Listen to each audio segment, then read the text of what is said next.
শুধু মণ্ডলী, আপনারা দেখতে পাচ্ছেন প্রথম MI-17 হেলিকপ্টার বহন করছে বাংলাদেশের জাতীয় পতাকা। জাতীয় পতাকা অতিক্রমকালে সকলকে দাঁড়িয়ে সম্মান প্রদর্শন করতে বিনীতভাবে অনুরোধ করছি।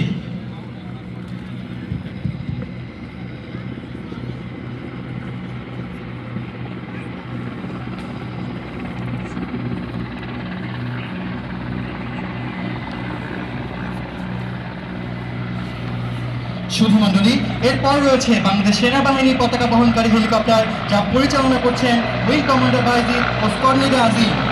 এরপর রয়েছে বাংলাদেশ নৌবাহিনী পতাকা বহনকারী হেলিকপ্টার।